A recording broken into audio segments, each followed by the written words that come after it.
parte de estas materias primas de América Latina. Por lo tanto, la República Federal tiene una gran responsabilidad en las regiones afectadas y amenazadas por la minería. La creciente demanda de materias primas está provocando la explotación minera en países como el Ecuador, en Colombia, en puntos de megabiodiversidad, regiones importantes para mitigar el calentamiento global. A menudo se ignoran los impactos sobre las poblaciones de las regiones, se restringe su participación y los beneficios de la minería también va a otras manos. El evento lo estamos organizando por parte de Miserio, representado por Konstantin Wittner, y el Almanaque del Futuro, representado por quien les está hablando. Y este evento, este webinario, forma parte de una serie de acciones en el marco de la cuarta cumbre alternativa de materias primas. La idea fuerza es de este webinario, por un lado, abordar de forma sucinta los impactos de la minería, los movimientos de resistencia y la construcción de alternativas a la minería. Y por otro lado, debatir la responsabilidad de los países consumidores de recursos y sus sociedades en la protección de las personas y naturaleza en las zonas mineras. En esta línea se ha focalizado tres interrogantes principales. ¿Cómo evalúan las y los habitantes de zonas amenazadas o afectadas las actividades mineras de gran escala en el caso del Ecuador, de Colombia y del Perú? Una segunda interrogante, ¿puede la minería aportar impulsos de desarrollo o hay que impedirla en sus territorios?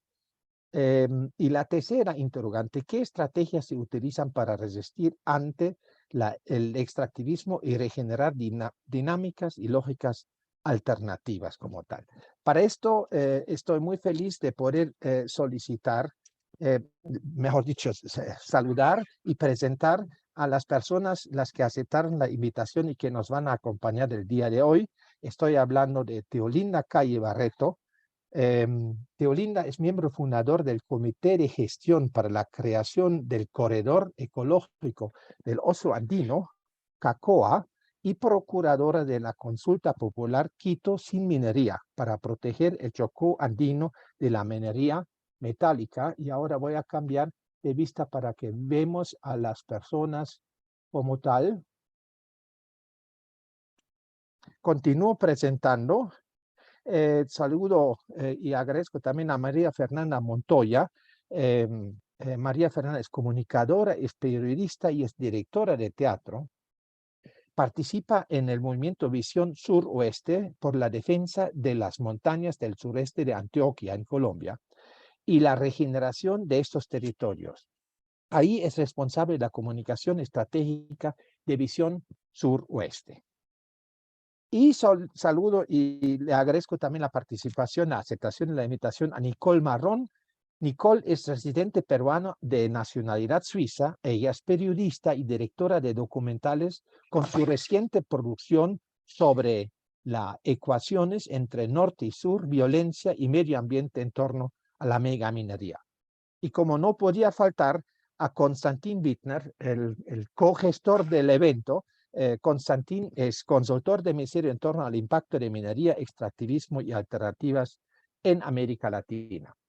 Dicho esto, me encanta ahora que empecemos con una ronda de presentaciones por parte de Teolinda, de Nicole y de María Fernanda, para luego hacer un pequeño giro para ponerle el micrófono a Konstantin para que nos hable un poco de la lectura desde el norte, para enseguida tener un espacio de media hora para atender sus comentarios y sus preguntas, que con mucho gusto lo vamos a recibir. Y por favor, una vez más, entonces escríbenlo en el chat para cerrarlo con una pequeña ronda de cierre, donde vamos a más bien pensar en voz alta cuáles deberían ser las tareas que el norte debería cumplir para que la situación en el sur cambie. Muchas gracias por su interés una vez más y la bienvenida y la invitación a Teolinda, que nos comparte cuál es su lectura. Adelante, Teolinda. Buenos días. Muchas gracias por esta oportunidad. Primero quiero saber si me escuchan bien, por favor, ¿me confirman? Muy bien, adelante, Teolinda, te escuchamos muy bien. Gracias. Perfecto, perfecto, muchas gracias. Mi nombre es Teolinda Calle Barreto, soy de Quito. Este momento, aunque me ven, estoy conectándome desde el Chocó Andino, una zona biodiversa de 124.000 hectáreas aproximadamente. Yo soy descendiente de los primeros colonos que vinieron acá al Chocó Andino en la década de 1960. Quiero contarles que en mi infancia yo conocí el esplendor de la selva subtropical casi intacta. Era una maravilla toda esta selva, toda esta exuberancia, pero poco a poco fui viendo los efectos de la deforestación acelerada, gracias a un programa del gobierno que se llama la reforma agraria. Esto hizo que pues muy rápidamente perdiéramos cualquier cantidad de bosque. Los adultos, mis abuelos en este caso, decían que se debía extraer la madera para convertirla en dinero y poder comprar bonitas casas en la ciudad. Ese era el ideal de la mayoría de colonos que vinieron a este sector, y por un tiempo parecía que funcionaba, ¿no? Sí, la gente sacaba la madera y se vendía muy bien, había muy buena madera, que se vendía rápidamente y se cambiaba por dinero y parecía que la bonanza eh, era interminable, ¿no? Pero no, resulta que se acabaron los árboles y luego vino la pobreza generalizada, ¿no? En algo así como 40 años, pues ya no teníamos bosque, ya no teníamos nada que arrancarle al bosque, y la misma gente, los mismos colonos empezaron a decir que el monte ya no valía nada. En efecto, ya el panorama era otro, el paisaje era distinto. La gente empezó a vender las fincas, empezó a vender los terrenos que antes parecían tan prometedores, empezó a vender, empezaron a migrar nuevamente a las ciudades, y vino digo, quizá una escena de desolación. Pero actualmente estamos tratando de cambiar esto, ¿no? Ya les voy a contar un poco más. En la actualidad quiero decirles que represento a esas generaciones nuevas, ¿no? A esas generaciones que creen que es posible recuperar lo que se ha perdido y que a la vez podemos vivir dignamente. Yo tengo una hija de 22 años que ha nacido y ha crecido en la montaña, aquí en estos bosques, con una visión distinta a la de mis abuelos. Es decir, ha habido un cambio en todos estos años también. A partir del año 2000, de este siglo nuevo, pues sí, se han dado unos cambios que ya les voy a contar, pero mi hija y las generaciones ya más jóvenes tienen otra visión del futuro del Chocó andino, muy distinta a la de mis abuelos y a la de los antiguos, ¿no? Estas generaciones nos oponemos a la minería metálica en nuestro territorio. Estas generaciones somos las que hemos solicitado a la Corte Constitucional del Ecuador nuestro derecho a decidir por medio de una consulta popular de iniciativa ciudadana. Pero bueno, ¿qué es el Chocó andino? ¿Qué es el Chocó andino del Ecuador? ¿Qué es ese lugar del que estoy hablando y desde donde me estoy conectando ahora con ustedes?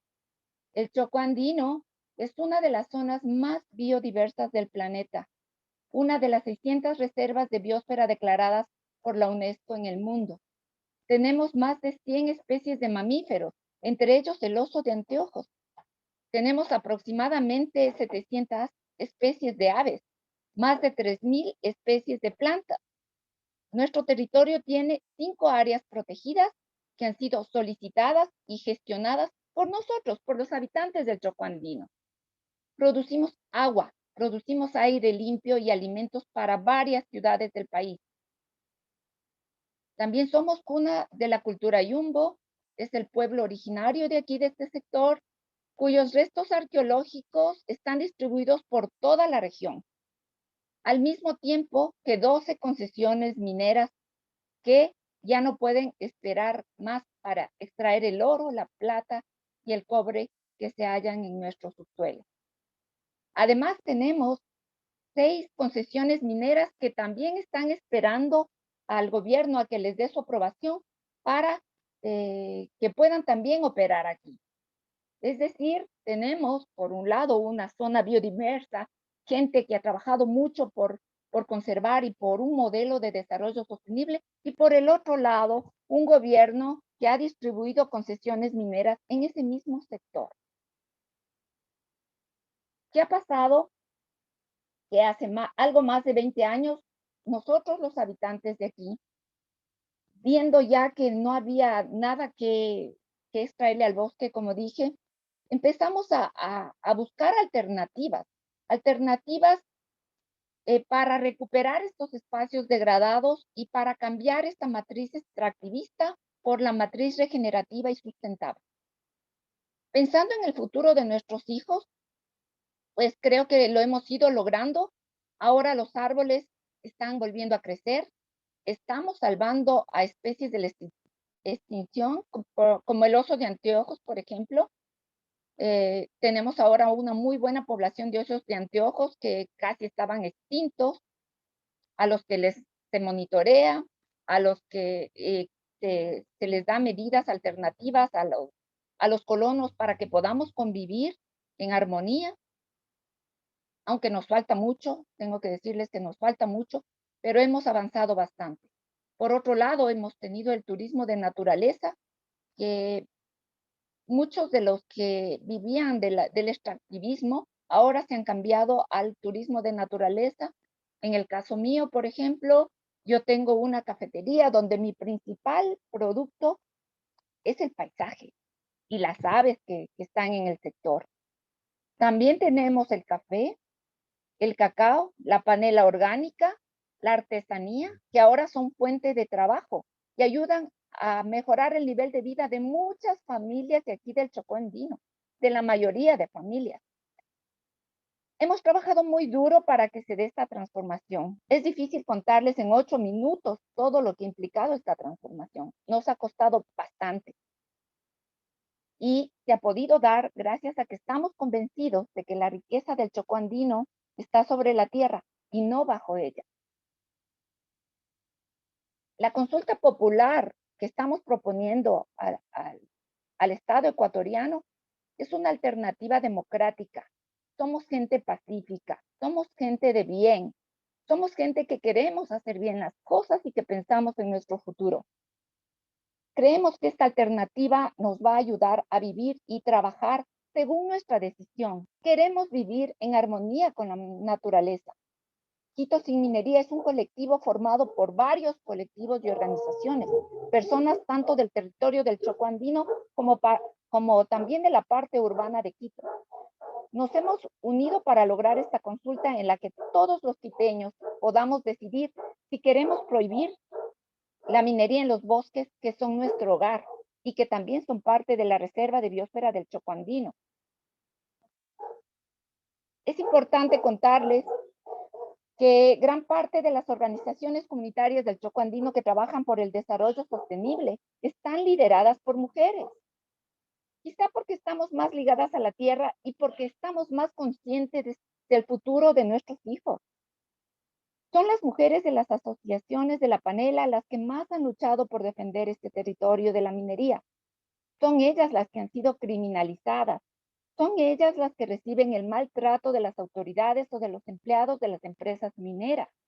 Son ellas las que están a punto de perder las certificaciones de panela orgánica que les permiten exportar su producto a Europa y a Estados Unidos por causa de la minería. Somos las mujeres que trabajamos en turismo de naturaleza, las que hemos encontrado una forma de vida y de trabajo que puede durar generaciones y generaciones con mínimos impactos ambientales. Son las artesanas que saben que mientras exista agua limpia, lindos paisajes, siempre habrá quien compre sus artesanías. Son las productoras de café que cultivan en pequeñas parcelas las que están exportando café de especialidad. En otras palabras, el Chocó Andino tiene rostro de mujer. Las pugnas entre los países del tercer mundo, poseedoras de las minas, y los países desarrollados, consumidores de los metales, tienen un molde similar. Siempre estamos en pugna. Los gobiernos aliados de las mineras pregonan la necesidad de explotación en función de generar recursos económicos, de generar empleos, nos hablan de la calidad de vida, se explayan en utilizar términos como minería responsable. Esto lo digo entre comillas, porque ese término lo escuchamos todo el tiempo. Cada proyecto minero gasta miles de dólares en publicidad. Esta publicidad nos muestra aves volando, ríos limpios, gente contenta, gente satisfecha. Pero la realidad es otra. La realidad aquí en Latinoamérica es conocida por todos. Tenemos contaminación de ríos, tenemos empleos miserables. Es la explotación humana generalizada en este tipo de industria. Los conflictos sociales que provocan muertes, que provocan un gran daño social. Además, tenemos la delincuencia asociada a todo este tipo de industria. Tenemos decenas de otros males que solamente nos hunden en la miseria y en la desolación. Basta ver la destrucción en zonas de las parroquias vecinas como Buenos Aires e Intag, donde el conflicto es tan fuerte que se han perdido vidas y pareciera que a nadie le importan. O el caso de la ciudad de Zaruma, que tiene tantos túneles que vive en permanente estado de emergencia porque de un momento a otro las casas se hunden. Los relaves mineros que contaminan el río Napo. El Ecuador tiene oro, plata y otros metales. Eso es cierto. Pero también es cierto que las poblaciones mineras están lejos, muy lejos de parecerse al ideal que promocionan los mineros. La realidad es la siguiente. Efectivamente, la minería produce ganancias y mejora la calidad de vida, pero sí, de los mineros, de los dueños de las minas, de las multinacionales que tienen el capital. Pero en cambio, la gente local, ¿qué nos queda? Ríos y tierra contaminados, enfermedad, muerte, pobreza y un paisaje alterado e irrecuperable. Teolinda, disculpe, ¿puedes terminar en 1 o 2 minutos, por favor? Muchas gracias. De acuerdo. Me pregunto por qué a nadie le importa. Me pregunto por qué al otro lado del mundo a nadie le interesa ver el costo real de un auto nuevo. ¿Cuántas mujeres, cuántos niños muertos cuesta tener un computador de última generación? ¿Cuánta fauna extinguida le cuesta al planeta la obsolescencia programada? ¿Cuántos ríos con peces muertos le cuestan al norte global mantener esa alta calidad de vida? Mientras mi gente ha luchado por años por mantener un sencillo trabajo digno, respetando la naturaleza. La presión de los países desarrollados nos aplasta, nos criminaliza, nos llama retrógrados. Nosotros, los del tercer mundo, no tenemos voz. Nosotros somos invisibles. Nosotros somos los que pagamos el precio del consumo desmesurado de recursos en el primer mundo. Y para terminar, quiero decirles cómo vemos nosotros el tema minero. Si la minería fuera tan buena, no habrían tantos conflictos, nadie se quejaría. Pero cada año son cientos de conflictos en América Latina, por decirlo poco. Conflictos en los que solo perdemos los que estamos de este lado. Sí estamos conscientes que necesitamos los metales para el desarrollo del ser humano, pero ese no es el punto. El punto es cuál es el verdadero precio de lo que consume el norte global y quién lo paga en realidad. Las necesidades de los metales del mundo están en función de mantener o mejorar la calidad de vida de pocos, a cambio de condenar a la miseria y a la enfermedad y a la muerte a muchos. Muchas Muchas gracias. gracias, Teolinda. Muchísimas gracias, Teolinda. Seguramente que vas a poder desarrollar un poco más también esta parte en la que estuviste ahora, cuando estamos en la ronda de cierre, donde nos dirigimos y le podemos también recomendar cosas hacia al norte como tal. Muchísimas gracias, Teolinda. Y pasamos seguidamente y le damos la palabra a Nicole Marrón, que nos va a hablar sobre las situaciones en la parte andina peruana. Adelante, Nicole. Hola, muchas gracias. Soy Nicole y les hablo desde Cusco, Perú. Y bueno, como dijeron, soy periodista, vivo por aquí hace ya muchos años y el último proyecto que hemos realizado junto con un colega peruano. Era un documental sobre un caso de minería aquí cerca de Cusco, que se llama la provincia de Espinar. Y les voy a compartir algunas reflexiones sobre este caso y sobre la minería en general. Voy a compartir mi pantalla, a ver si funciona. Lo pueden ver, ¿no? Sí, muy bien. Ya, perfecto. He puesto como título Minería y neocolonialismo, el costo real del desarrollo, porque, bueno, aquí no solo vamos a ver las afectaciones locales de la minería, sino también la responsabilidad global, y específicamente en este caso de Suiza, porque la minera en Espinar es Glencore, que tiene su sede en Suiza, pero aplica también para Alemania, para otros países del norte.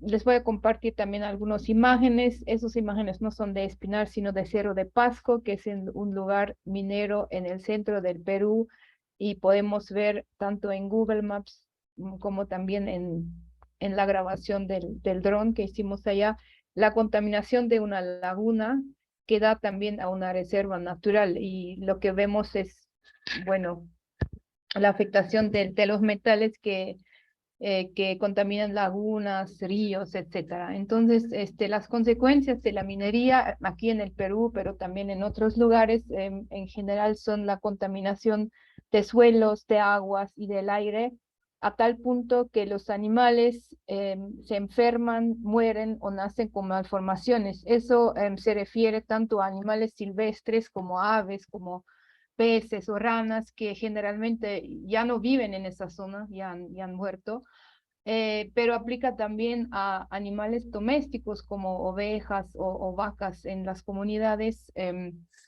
alrededor de las minas. Y cuando las personas toman la leche o comen la carne de esos animales, también se enferman. Igual como al tomar el agua de la zona o simplemente a respirar el aire que está contaminado totalmente con metales pesados. Y en diferentes zonas del Perú hay personas que tienen más que 10 metales pesados en su sangre, lo cual tiene efectos muy graves a la salud, causa enfermedades como cáncer y hasta logra alterar la ADN de las personas, y los hijos ya nacen con problemas en sus órganos. Eso también se puede ver en informes médicos que se han hecho en esas zonas. Para ver un poco el antes y después de una zona minera, aquí un ejemplo de Yanacocha. Antes de la minería era una laguna, era una zona fértil con pasto, como una área verde, y después cuando se va la mina o la minería, solo queda un hueco, todo está seco, ya no hay agua, ya no se puede vivir en la zona, o sea, es una zona muerta. La minería se va y lo que queda con esas consecuencias tiene que vivir la población del lugar. Para hablarles como un ejemplo, como les he dicho, hemos trabajado sobre Espinar, donde ya hay 40 años de minería.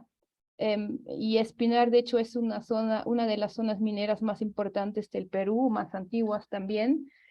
Hoy la mina está en las manos de la empresa suiza Glencore. Y alrededor de las 3 minas que hay ahora, hay 13 comunidades originarias que son afectadas.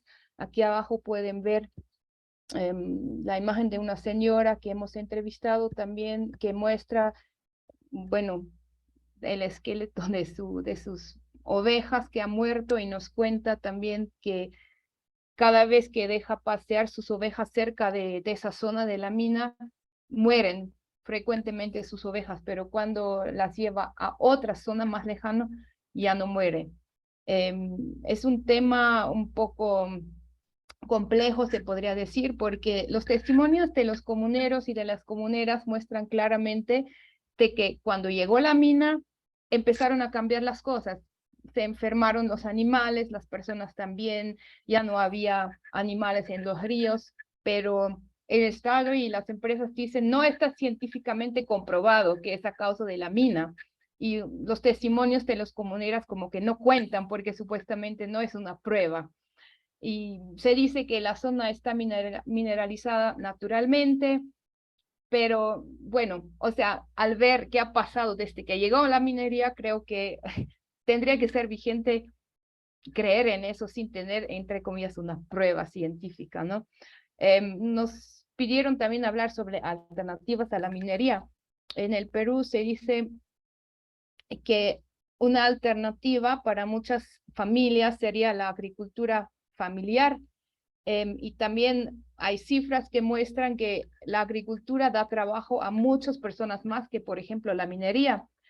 Pero el problema es que justamente en zonas mineras ya no se puede hacer agricultura porque los suelos ya no dan, el agua ya no da ni para riego. eh, y entonces la alternativa que existiría también está siendo impedido por la misma minería. Eh, el Ministerio de Energía y Minas tiene otra perspectiva. Obviamente en un video de propaganda dicen nuestro país es un tesoro por explorar. Y lo ven como algo muy positivo a la minería, porque supuestamente da desarrollo, da progreso y ayuda a la economía del país. Y de hecho es uno de los sectores económicos más importantes del país, representa más que el 60% del valor de las exportaciones y casi el 10% del Producto Interno Bruto. Y por cada 1.000 soles de exportaciones mineras se generan en promedio 282 soles de impuestos, lo que es casi un tercio. Entonces, para ese sector es rentable o se pueden beneficiar las empresas y el Estado, digamos. Y por eso también se dice, la minera trae desarrollo al país. Pero la pregunta es, ¿desarrollo para quién? Y bueno, para desmistificar un poco este mito, les voy a mostrar específicamente en el caso de Espinar, en esas 13 comunidades, un 36% de la población no tiene electricidad y no cuenta con un tratamiento de aguas residuales, más que la mitad de las personas no tienen seguro médico y casi 2/3 no tienen acceso al sistema de salud. Casi la mitad de los menores de 5 años están afectados por desnutrición crónica y un 65% de la población son clasificados como pobres. Entonces, si se habla de este desarrollo, no aplica para la población, aplica para las empresas y hasta cierto punto para el Estado, pero para la población local no. En Espinar tampoco genera trabajo, en otros lugares sí, pero en Espinar ni siquiera eso, o sea, la gente ya no puede vivir en la zona básicamente. Estoy tratando de, ya. Para traerlos un testimonio concreto de un señor que hemos entrevistado también para el documental, el señor Francisco Merma, que vive en una zona muy cerca de la mina. Dice, antes teníamos una buena vida, ahora estamos totalmente fracasados. Pobres, no tenemos nada, no tenemos agua, ni luz, ni saneamiento básico. Supuestamente la empresa nos ha dado agua, pero se nos cierran a su gusto y nos quedamos 3 o 4 días sin agua. Entonces, para vivir, prevenimos y recibimos agua de la chorrera, de las calaminas en tiempo de lluvia, y con eso nomás vivimos. En la grabación también muestra que del grifo no sale agua, o sea, supuestamente la empresa da agua, pero no hay. Entonces, tienen que vivir con el agua de la lluvia, y eso, a eso se dice la minería trae desarrollo. Entonces, es muy sarcástico decir eso, ¿no? Cuando ves la realidad en la zona. Y bueno, también la minería tiene otras consecuencias.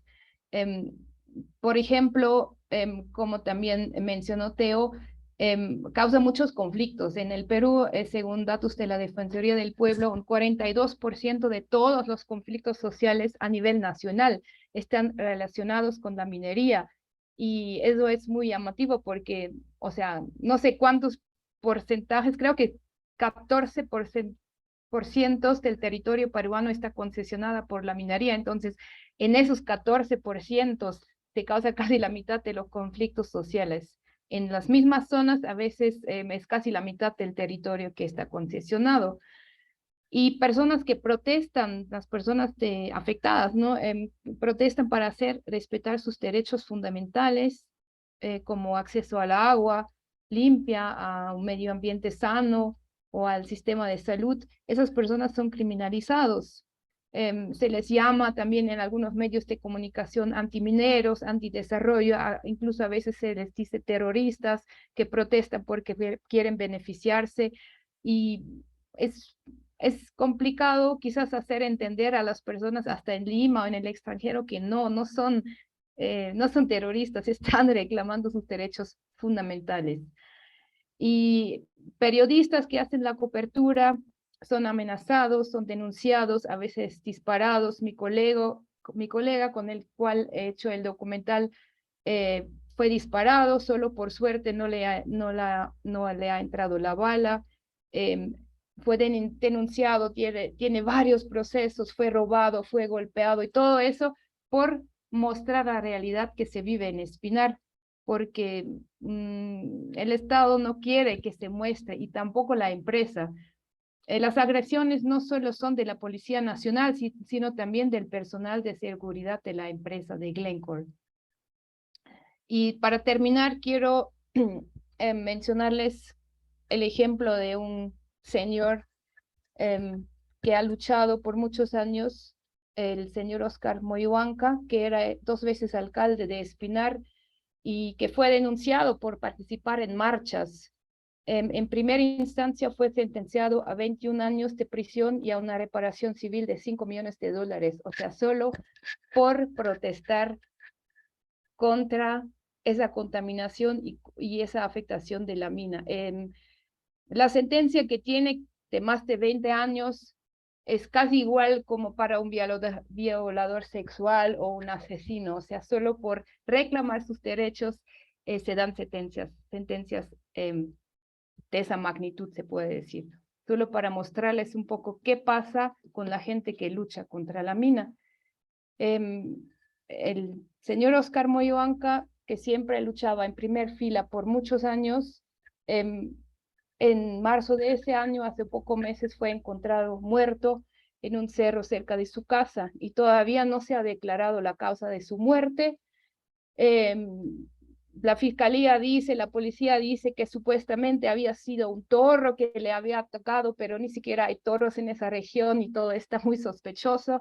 Y bueno, se tiene que sospechar que fue víctima de un crimen, pero obviamente no quieren confirmar eso, porque podría ser causa de otro conflicto. Y bueno, eso es lo que puede pasar a cualquier persona que se opone a la mina, y las personas de Espinar en realidad, claro, era un golpe muy fuerte perder a Oscar, pero de alguna manera las personas no quieren rendirse a ese miedo, saben que si se exponen les puede pasar lo mismo, pero dice ahora con más razón vamos a luchar porque no nos podemos callar.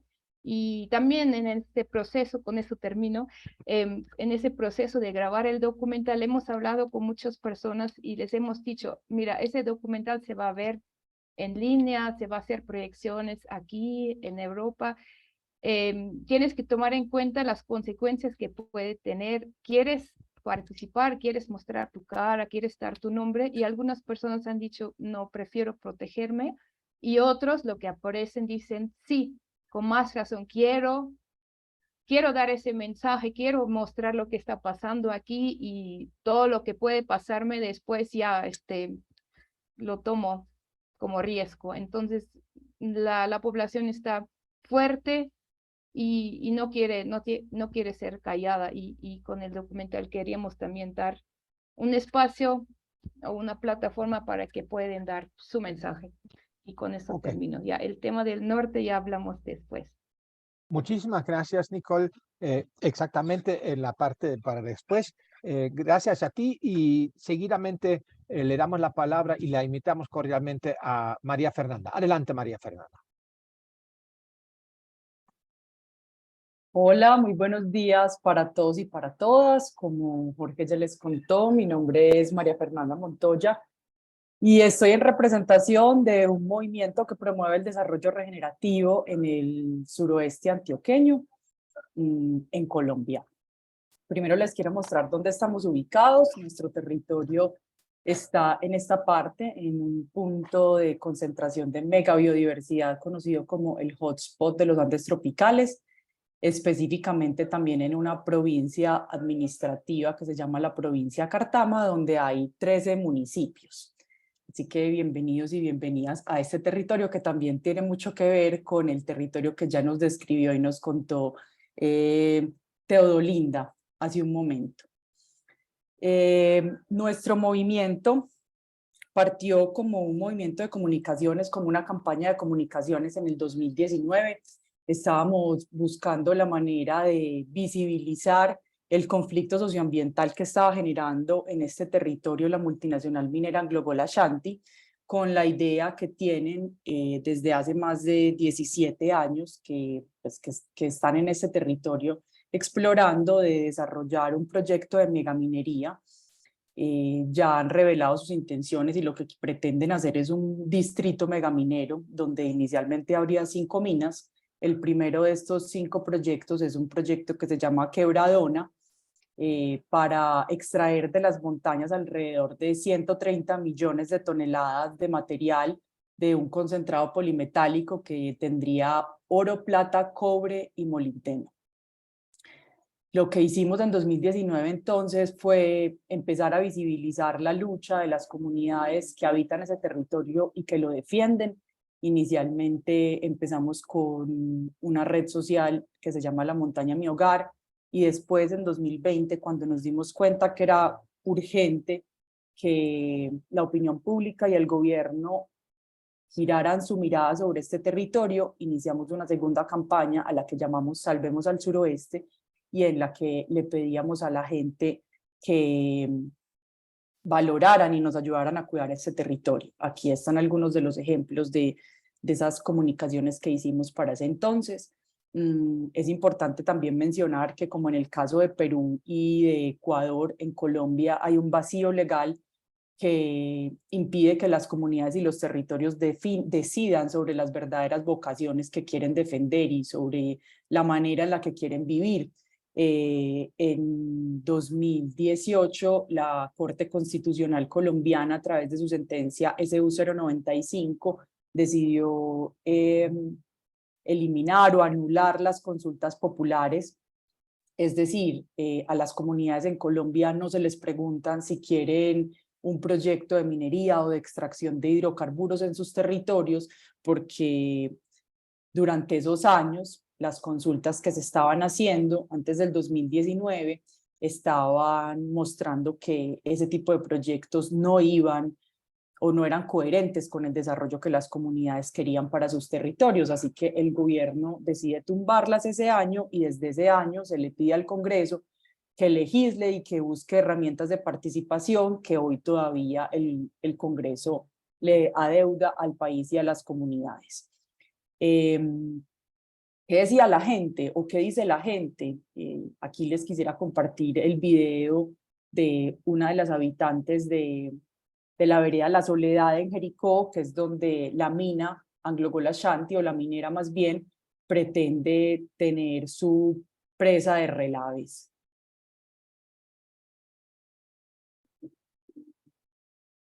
Abuelos, a mis padres y a mis hijos. Hola, soy Marlene Tamayo, de Jericó, Antioquia, de La Soledad. Yo defiendo a mi suroeste porque es la tierra que vio nacer a mis abuelos, a mis padres y a mis hijos. Por eso defiendo la tierra, porque debemos de cuidarla, porque debemos de saber que la tierra es la que nos da nuestra alimentación. Porque no conozco la primera persona que diga que se va a ir a comer un pedacito de celular o que se va a comer un pedacito de carro. No, necesitamos la tierra, necesitamos nuestras aguas, defendamos la naturaleza.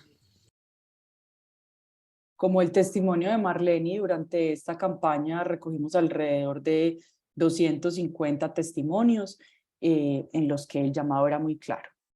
Queremos cuidar la tierra, queremos cuidar la vida, porque además este punto en el que nosotros vivimos es un punto muy especial, hace parte de este hotspot de megabiodiversidad que ya les había comentado, que se llama los Andes tropicales. Es uno de los puntos de concentración más importantes, o de concentración de biodiversidad más importantes del planeta. Alberga 1/6 de la vida vegetal del planeta, con 30.000 especies de plantas, 981 especies de mamíferos, 1.724 especies de aves, 570 especies de mamíferos, 610 especies de reptiles.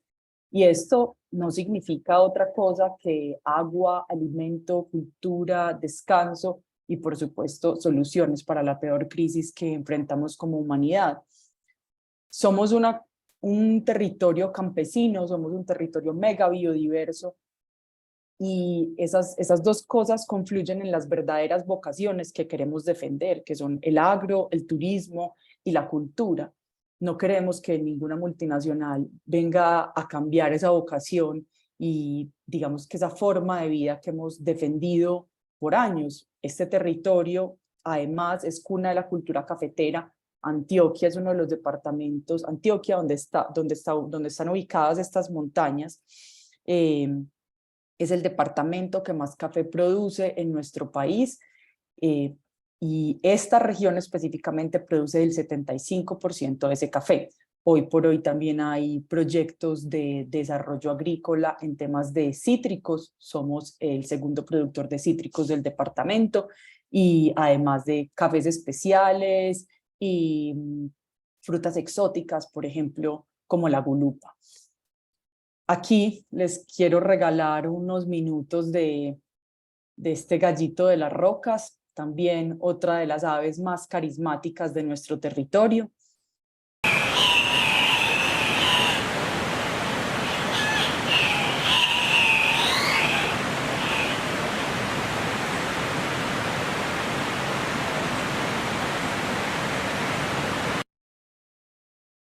Y bueno, de este proceso también, y en esas razones por las que este territorio se opone a la minería, pues están aquí algunas cifras. En Colombia no conocemos ningún ejemplo de municipios o territorios mineros donde se hayan mejorado las condiciones de vida de sus habitantes, y esto lo dicen los índices de pobreza. Por ejemplo, el índice de pobreza de un municipio minero como Buriticá, que es un municipio que también queda en nuestro departamento de Antioquia, es del 28,91%, mientras que el índice de pobreza de Jericó, que es el municipio donde estaría el 80% del proyecto minero que pretende Anglo Gold Ashanti, tiene un índice de pobreza del 8,89%.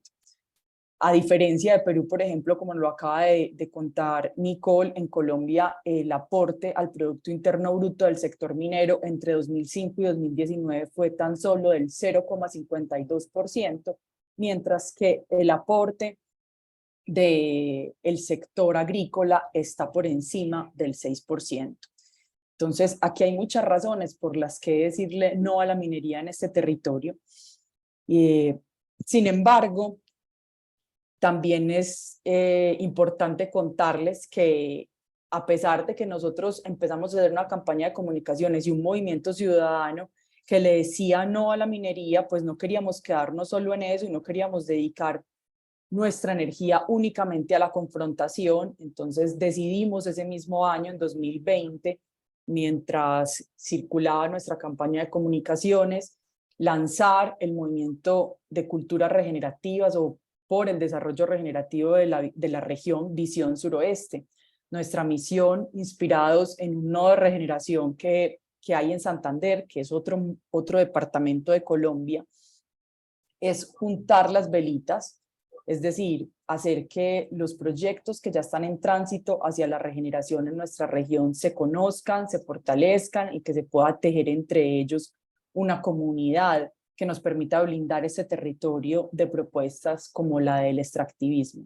En este momento, el corazón de nuestro movimiento es nuestra red de regeneradores, donde tenemos 45 proyectos productivos en tránsito hacia la regeneración de todo tipo: cafés especiales, avistamiento de aves, turismo de bienestar, turismo de naturaleza, planes de liderazgo para jóvenes, reservas naturales de la sociedad civil, gente que ya lo está haciendo posible en este territorio.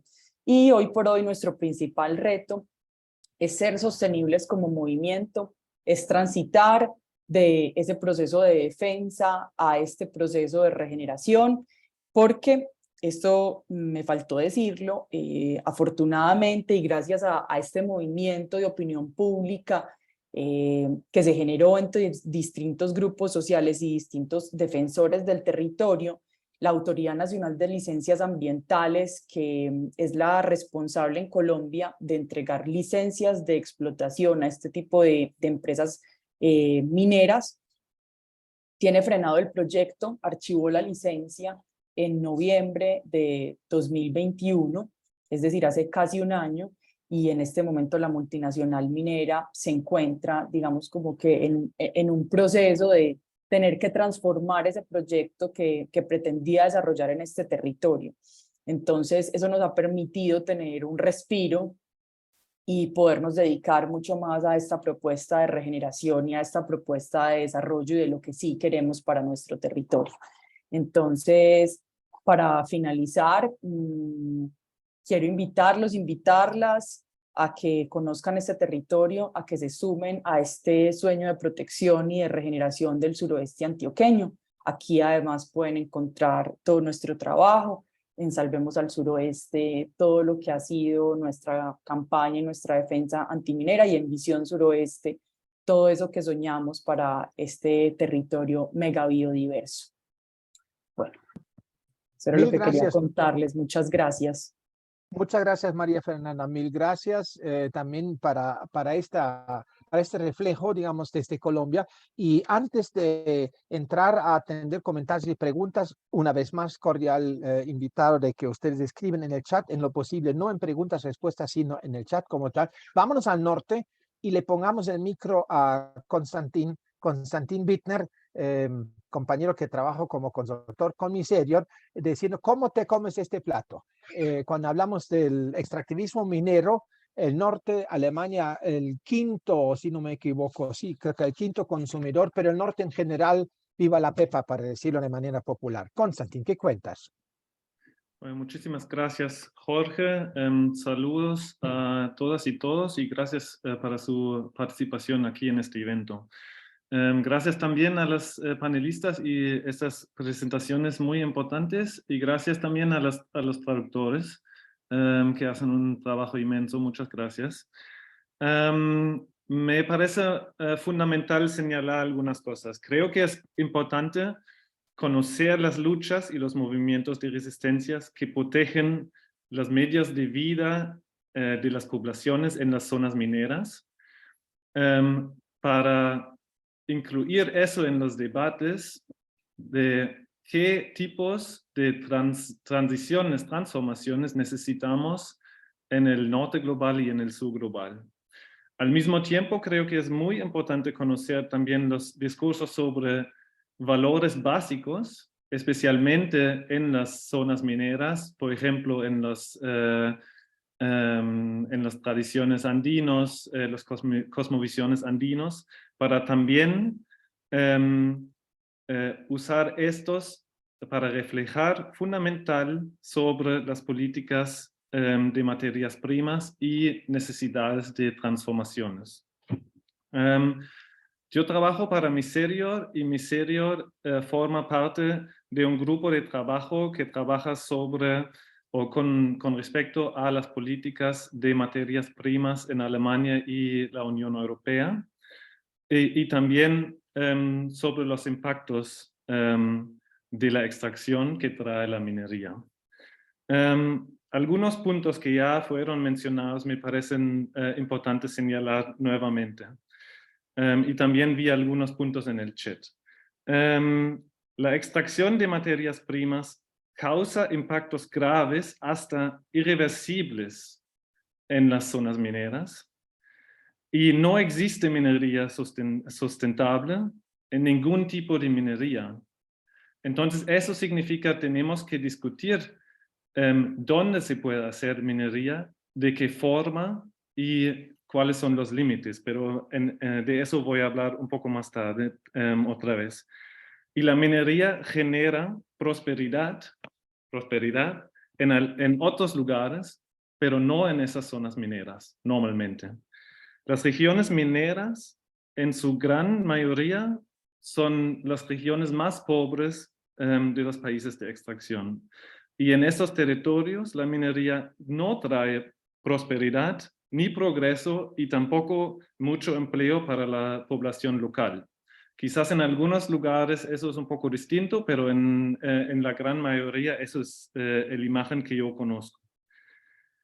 Y además, las comunidades tienen una comprensión mucho más diferente a lo que nosotros entendemos como prosperidad o progreso. Y creo que eso es importante de incluirlo en las discusiones sobre minería y sobre los modos de vida que queremos en este mundo. Otro punto es el sector extractivo es uno de los sectores más con un alto peligro y riesgo para defensores y defensoras de derechos humanos y de la naturaleza. Y los panelistas también señalaron que eso divide mucho a las comunidades y causa conflictos sociales en varios países donde se extraen materias primas. Sabemos que las promesas hechas por empresas y por políticos para legitimar extracción de recursos de materias primas en muchos casos no cumplen esas promesas. Alemania, como Jorge dijo, es uno de los consumidores más grandes del mundo y así Alemania y el norte global tienen una responsabilidad muy importante para discutir y ver cómo transformar este sector minero.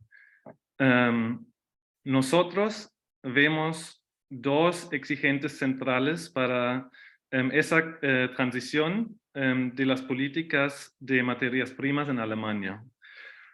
Primero debemos reducir nuestro consumo de materias primas en términos absolutos para reducir la demanda y también reducir la presión sobre las zonas de extracción. Aspectos centrales aquí son el fortalecimiento de un sistema de reciclaje, economía circular, reparabilidad de productos, entre otros. Pero creo que una pregunta es muy importante. Y eso es la pregunta, ¿para qué utilizamos y para qué queremos utilizar estos productos y estos recursos? ¿Y qué productos queremos fabricar con materiales que causan un impacto tan grande?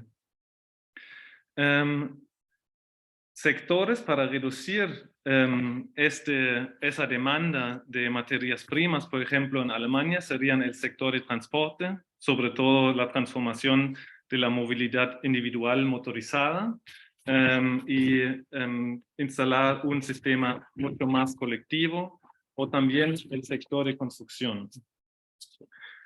El segundo punto es las obligaciones de diligencia debida en materia de derechos humanos y medio ambiente deben cumplirse obligatoriamente a lo largo de toda la cadena de valor. Un comienzo de eso son o fueron las leyes sobre la cadena de suministro en Alemania y las discusiones en Europa. Pero eso es un comienzo, eso no es la respuesta completa y faltan algunos aspectos como la inclusión de toda la cadena de valor o la responsabilidad civil, mecanismos de reclamación o mecanismos de sanciones. Y también hay que incluir o hay que entrar mucho más fuerte en debates sobre leyes a nivel global. Otro punto muy importante para nosotros es se necesita una participación en esas discusiones de la gente local. Y consultas son de la gente en las zonas donde se quieren instalar proyectos mineros son fundamental. También un punto que señaló Nicole, pero también los otros, necesitamos mecanismos para la protección de defensoras y defensores de derechos humanos y de la naturaleza. Y un punto que quiero hacer y quiero cerrar con esto es, me parece muy importante ampliar discusiones con las sociedades o entre las sociedades del norte global y del sur global sobre líneas rojas para la minería, las zonas prohibidas para la minería, no-go zones, cómo se puede apoyar en otros ámbitos como agricultura familiar, cómo se puede apoyar en construcciones de cadenas de valor, y también cómo se puede fortalecer las economías de los países que se ha usado muchos siglos ya como depósitos de materias primas. Y aquí hay una pregunta central, ¿qué responsabilidad debe y cómo debe asumir países como Alemania y del norte global esa responsabilidad? Pensando, por ejemplo, en qué ha causado la minería, qué impactos en los últimos décadas, en los últimos siglos, por ejemplo, como costes de eternidad. Creo que hay que entrar mucho en estas preguntas, discutiendo cómo reducir la demanda y también cómo apoyar a los países o asistir a países del sur global para transformar y tener este espacio para transformar sus economías también. Muchas gracias. Muchas gracias, Konstantin, también para tu lectura y seguidamente vamos a tener ahora preguntas y comentarios como tal. Ya veo de que hay movimiento en el chat, inclusive ya hay inclusive lecturas distintas que están bienvenidos y les ruego el favor que aceptemos las reglas básicas de comportamiento, inclusive en cuanto a los comentarios como tal. Ya estaba viendo, tenemos ahí varias preguntas. Me gustaría mucho de empezar con una pregunta de varios que hizo Wilfredo López, y yo me animo en juntar dos preguntas que él hace. Estoy viendo aquí lo tenemos. No, y esto tengo que subir más arriba. Aquí lo tenemos ahora. Ok. Estamos de acuerdo en que hay que proteger el medio ambiente, escribe Wilfredo, pero no podemos eliminar el sector minero tan importante para la economía de países emergentes.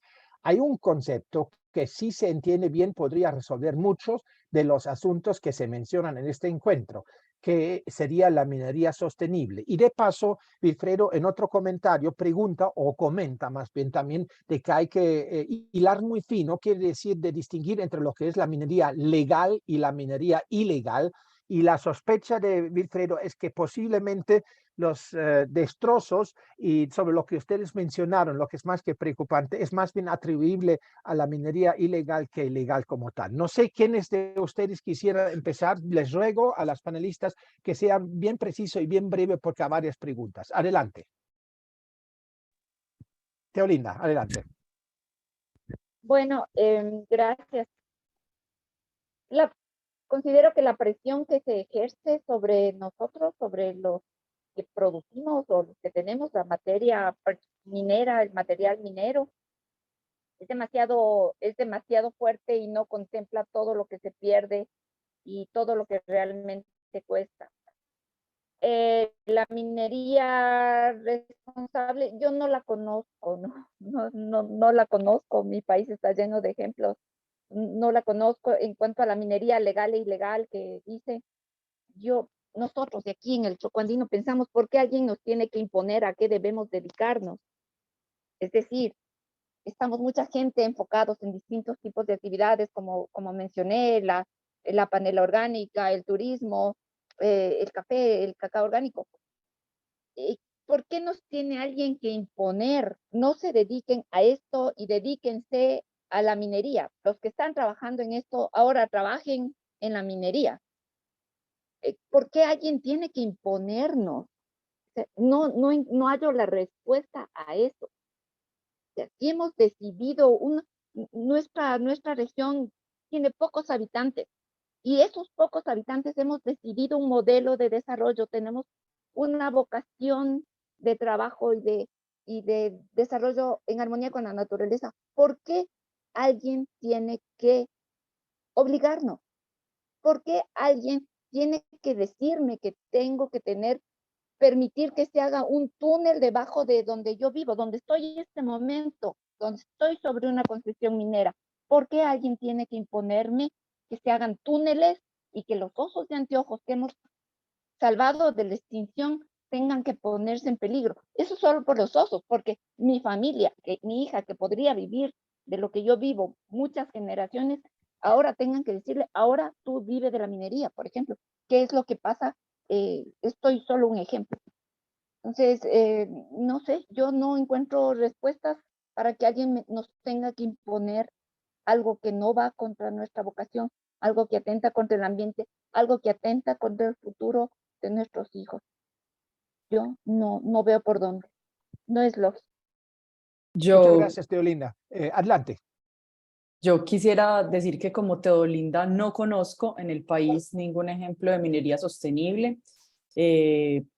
Además, respecto a la pregunta de si esto es legal o ilegal, por supuesto, creo que todos estos proyectos de los que hablamos son proyectos de minería legal, pero también por los estudios que hemos hecho, en el caso particular nuestro y en el caso particular de Colombia, nos hemos dado cuenta que la minería legal, además de tener gravísimas consecuencias para el medio ambiente y para el tejido social, también genera algo que se llama minería ilegal o secundaria, que es que con los restos de minería o con los restos del material que se extrae de la montaña, que no se va a usar, porque un proyecto como el que nosotros, digamos que pretendemos frenar, es un proyecto que solo va a usar cerca del 60% del material que extrae de la montaña. O sea, que cerca del 40% del material queda expuesto, contaminando, pero además generando unas dinámicas alrededor de esos materiales que son dinámicas ilegales que no se pueden controlar. Entonces, en el caso nuestro, otro de los argumentos que da la mina es que si no se explota de manera legal, se explota de manera ilegal. No es cierto, porque el material está tan adentro de la tierra que el tipo de extracción que se necesita hacer necesariamente requiere de maquinaria y tecnología superior que la minería ilegal normalmente no tiene, pero son dos dinámicas que están completamente asociadas, y a la minería ilegal, por supuesto, también podemos asociar dinámicas sociales como prostitución, alcoholismo, alza de precios en las viviendas, empobrecimiento de las poblaciones, migraciones, porque además la minería o el proyecto, digamos, que nosotros hemos estudiado, es un proyecto que promete generar 3.000 empleos en su etapa de inicio, pero en realidad durante cerca de 25 años es un proyecto que solamente va a generar 550 empleos, que además son 550 empleos muy específicos y muy técnicos que seguramente no van a lograr conseguir en nuestra región, es decir, que van a tener que generar una migración extra para poderlo atender. Así que yo no encuentro qué hay de sostenible en eso, tampoco encuentro nada de sostenible en ninguno de los otros proyectos que hemos estudiado en Colombia. Y además lo que sí encuentro es que de parte de estas empresas mineras hay una urgencia por hacer un greenwashing de sus discursos y de su manera de actuar. En el caso nuestro, cuando empezamos a hablar de regeneración, muy pronto AngloGold Ashanti empezó a hablar de minería regenerativa, y hoy por hoy todavía nos preguntamos de qué se trata la minería regenerativa, porque no sé cómo la minería puede generar mejores condiciones para la vida. Muchas gracias, María Fernanda. Nicole. Sí, no sé si están leyendo el chat, se están peleando un poco allá y Bueno, ya bueno, no vamos a, perdón, no vamos a hacer mucho caso al chat, y además de que lo digo aquí públicamente, creo que no ayudamos de agredirnos. Yo pido el favor por eso, en el a chat con eso los iba. comentarios de mantener altura. Por favor, ahora, Nicole, adelante. Claro, a eso iba, que, o sea, en mi opinión sí, o sea, es un espacio donde todos pueden opinar y a mí me gusta escuchar lo que piensan los otros. Y bueno, solo le pido también al señor Wilfredo de escuchar lo que estamos contando y tomarlo también en serio, porque estamos hablando de una realidad que existe. No voy a repetir lo que dijeron las otras, estoy de acuerdo con los puntos que mencionaron María Fernanda y Teolinda. Y para ir quizás a otro punto que se ha mencionado, que no podemos eliminar la minería porque sostiene la economía. La cosa es que si un país está invirtiendo todo a un sector, obviamente ese sector se va a volver muy importante, pero si podríamos invertir la misma cantidad de plata en otro sector, también se puede devolver en un sector importante. Entonces es cuestión de priorizar, ¿no? Y la decisión ahorita en el Perú y en otros países es priorizar la minería y en otros sectores. Y respecto a acuerdos con las comunidades, conciliar con las comunidades, consultar, yo creo que casi en todos los países hay una ley de consulta previa que no se aplica o que se aplica de una forma que no realmente es una consulta, sino solamente, por ejemplo, aquí en el Perú es un aviso. Consulta debería ser que la comunidad puede decir sí queremos o no, no queremos, pero eso no pasa, solo es un aviso que vamos a explotar aquí, me vas a vender tu terreno o si no, o sea, lo vemos aquí, no estamos contando algo de cuentos, ¿no? O sea, es una realidad, la gente está siendo amenazada, agredida, si no vende sus territorios, incluso a causa muchos problemas dentro de las comunidades, porque a veces las empresas buscan una persona, un dirigente que pueden corrompir, le da mucha plata, y él vende un terreno que es un terreno colectivo que no tiene el derecho de vender porque es terreno de todos, sin preguntar a los otros. Entonces la empresa dice, pero yo tengo el documento, lo compré, pero las personas que son los dueños colectivos ni siquiera se enteraron. Entonces causa problemas sociales, causa conflictos internos en las comunidades y las empresas y también para mí otro punto, los gobiernos de los países como Suiza tienen que tomar la responsabilidad para todo eso. No podemos cerrar los ojos y decir, está bien, porque estamos aprovechando porque en Suiza están pagando impuestos. El gobierno de Suiza está apoyando al 100% a las empresas. Y eso no, en mi opinión, no puede ser. No es humano que una ministra de Justicia diga abiertamente lo más importante es el bienestar en Suiza. Y eso es lo que se ha dicho en un debate sobre un referéndum que queríamos hacer. Si vamos a introducir una ley que obliga a las empresas de tomar más responsabilidad, no podemos permitir eso como gobierno porque el bienestar y la economía de Suiza podría sufrir. Entonces dice abiertamente, ¿qué me importan los derechos humanos en otro lugar mientras estemos bien en Suiza? Eso es un escándalo, no puede ser. Entonces, hay que abrir esos espacios. Estoy de acuerdo, todos pueden opinar, pero las empresas y los gobiernos tienen plata, tienen plataformas para sus campañas, para todo el tiempo mostrarnos su mirada. Y cada vez que hablamos, un minuto más, cada vez que estamos intentando dar voz a las comunidades que son calladas, se dice, ¿y por qué no invitan a las empresas a opinar? Pero tienen sus plataformas, hacen sus campañas todo el tiempo. Entonces, una vez que hablemos, las comunidades también, por favor, nos pueden escuchar. Eso nomás. Muchas gracias. Vamos a un comentario y una pregunta para después cerrar con la última ronda de opiniones de ustedes, las panelistas como tal. Quisiera comentar lo que escribe Bettina Beate, y ella hace una reflexión y dice, sería interesante también reflexionar en el contexto de lo que los recursos naturales cada vez son más escasos, lo cual da prioridad a la protección de la naturaleza que antes parecía ilimitada. Y el costo de la minería hoy es mucho más alto por causa de las extracciones ya hechas que hace 20 años. Entonces, minería hace 20 años es otro tema a lo que hablamos de un extractivismo minero en la actualidad. Pero la pregunta concreta lo hace Alexandra Trost y que es para Teolinda. Y que dice, me gustaría saber de qué manera se puede imaginar que esos modelos de desarrollo alternativo al extractivismo se pueden ver plasmados en la política nacional, como por ejemplo cómo es la bioeconomía, por ejemplo, con la producción de café orgánico. Hay actores políticos que articulan esto en el Ecuador, así el sistema político y o las instituciones públicas, y de qué desafíos ve usted para esto.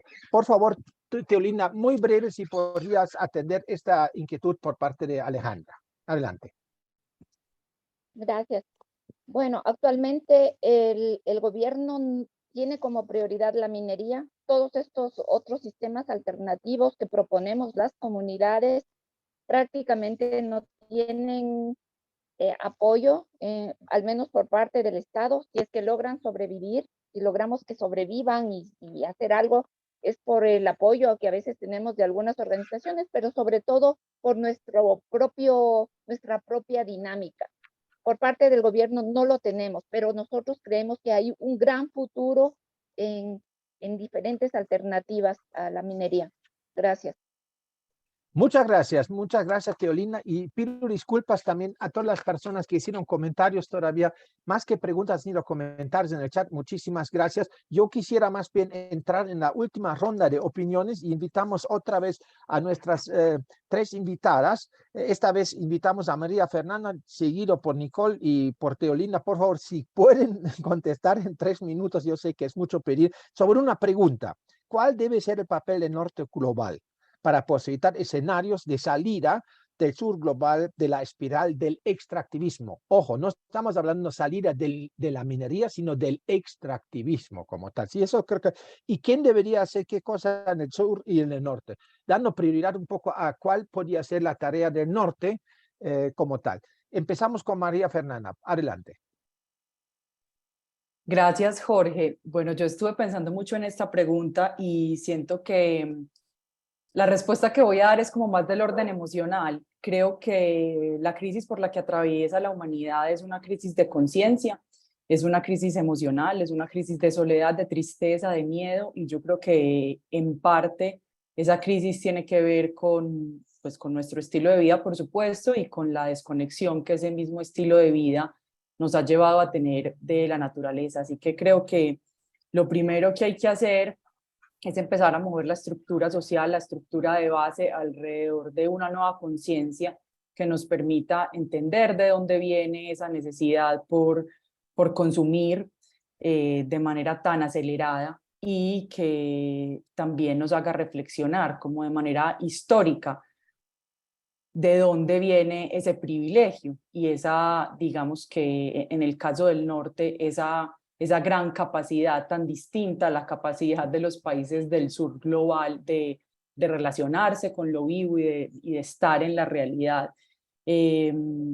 Así que creo que conocer el sur global, cualquiera de estos países, es una necesidad, es urgente, es imperativo para que hagan conciencia de cómo es nuestra vida de distinta y de cómo la naturaleza que hay en estos países podría también enseñarles. Y en eso también creo que hay una urgencia por salir del eurocentrismo y por salir del conocimiento científico como única fuente de saber, y empezar a articular el conocimiento con otros discursos ancestrales, con los discursos que tienen más relación con la naturaleza y con los conocimientos que generamos desde esta parte del mundo, que son distintos, que son importantes y que nos hablan de esa conexión profunda y tradicional con nuestra Pachamama, con nuestra energía vital.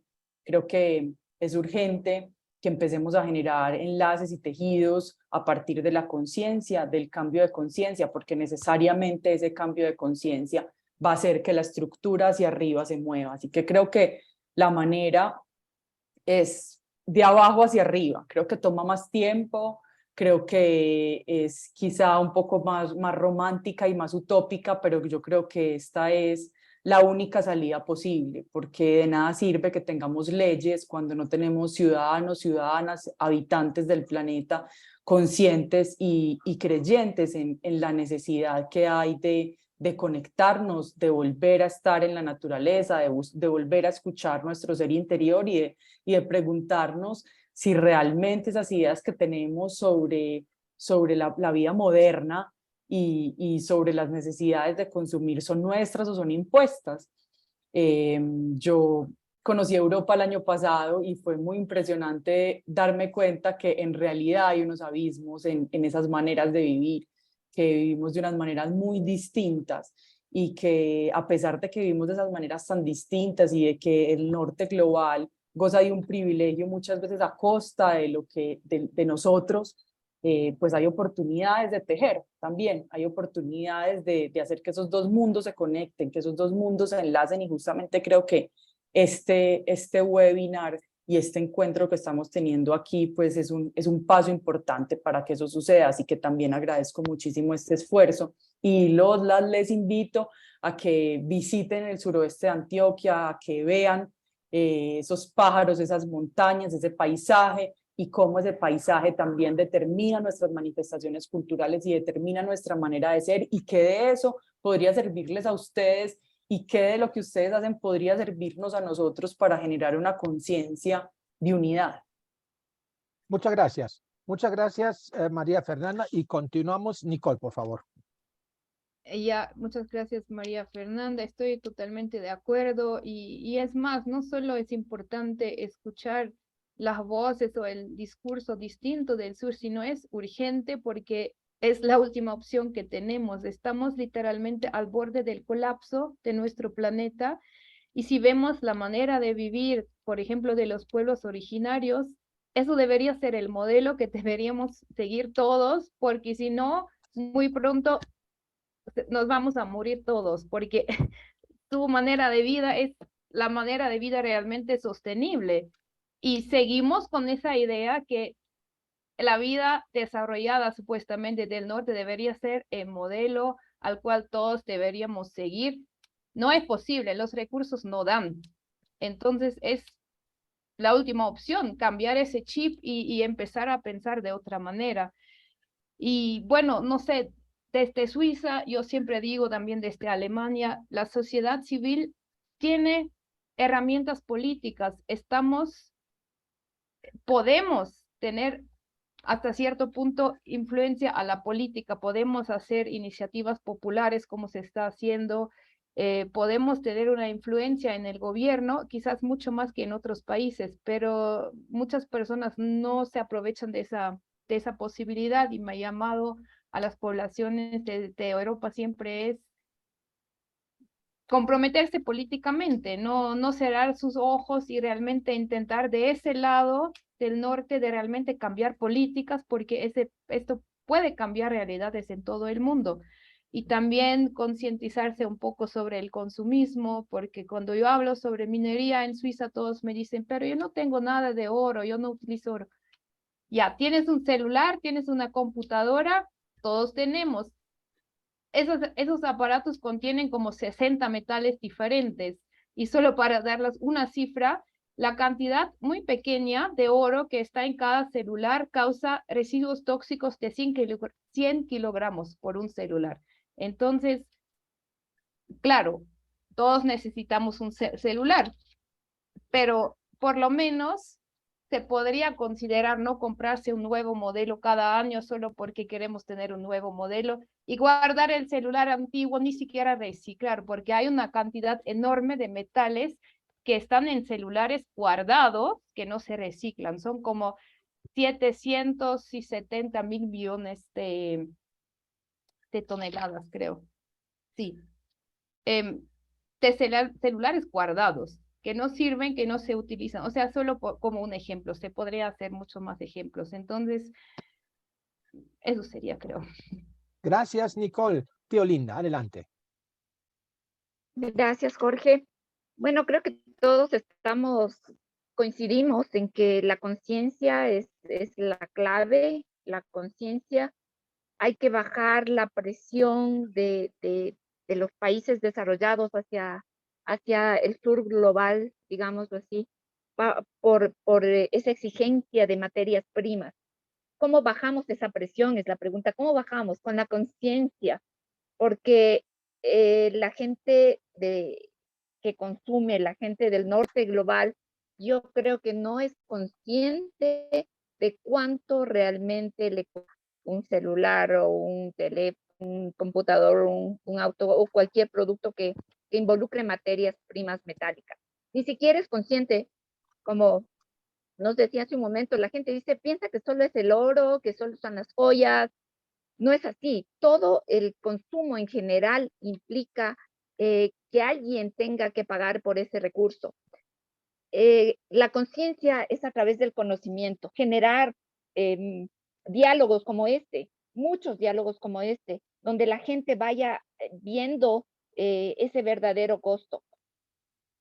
Conocer también los lugares de donde provienen las materias primas. Es decir, visiten Latinoamérica, visiten esos lugares de donde sale todo ese material y vean los conflictos, vean lo que está pasando. Necesitamos que eso se vea. Yo creo que si la gente supiera, conociera el verdadero costo de cada cosa que usamos, tuvieran otra forma de consumo.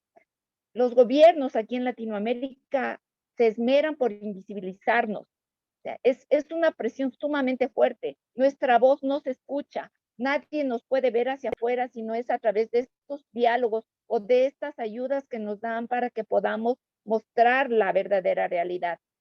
Entonces, creo que eso hay que tomar en cuenta. Hay una fuerza muy grande que trata de invisibilizarnos y tenemos que romper esa barrera. Tenemos que mostrarle al mundo lo que pasa y cuánto realmente cuesta. Y eso creo yo que puede traer conciencia hacia un consumo responsable.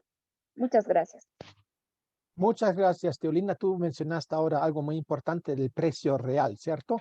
Si, yo creo que si lograríamos a nivel global, eso no es una tarea para el norte o para el sur, sino a nivel global, de no ser tramposo, sino de reconocer los costos que genera la extracción, sea de minerales o de tubérculos, lo que sea. Y si realmente pondríamos dentro del cálculo de costos los daños ambientales y sociales, estaría resuelto el tema, porque la gran mayoría de los emprendimientos extractivistas arrojarían pérdida, pero mientras que la economía es ortodoxa y castra el pensamiento real económico, estamos en esta discusión como tal. Les agradezco muchísimo. Constantin ha escrito algo en el chat que concluye mucho desde el punto de vista del norte sobre el tema, y él escribe, es un punto que quería decir, es importante ver que para qué usamos las materias primas y cuántos necesitamos reconociendo el impacto grave, qué podemos aceptar y qué son líneas rojas. ¿Sí? Eso no significa que no necesitamos materias primas, porque creo que sobre eso no estamos discutiendo. Cuando se habla inclusive de un extractivismo sensato, pero pregunté al autor y hasta ahora me debe la definición, o sea, ya hay movimientos sobre esos conceptos como tal. Pero para que cuánto y bajo qué estándares se puede aceptar la explotación y cómo se involucra a la gente local, son preguntas fundamentales. Y son preguntas, gracias por este aporte, Constantín, son preguntas pendientes, por supuesto.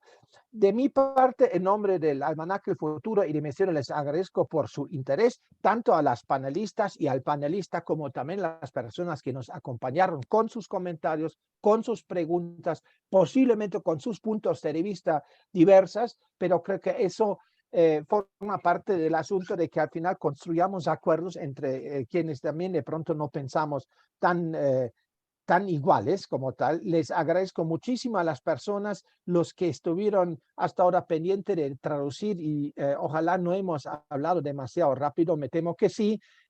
Muchas gracias a Miriam y a Martín que nos han colaborado muchísimo y quisiera cerrar con una frase que nos escribe Bettina Beate. Y yo creo que eso es una linda reflexión que de pronto nos puede servir todavía posteriormente al momento en que cerramos ahora dentro de poco este espacio. Y escribe lo siguiente, Bettina, que dice, en ese contexto me da la impresión que económicamente hablando, la minería no es muy eficiente. El agua se está volviendo más importante que el mismo oro. Sería interesante profundizar en las alternativas. Y ahí ya tenemos el tema para un próximo webinario. Ojalá que ustedes se animan de que participamos de nuevo y con tal, en tal sentido, les agradezco muchísimo por su participación y digo hasta la próxima. Gracias. Gracias por la invitación. Gracias. Quédense un momento si quieren.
ahora estamos entre nosotros.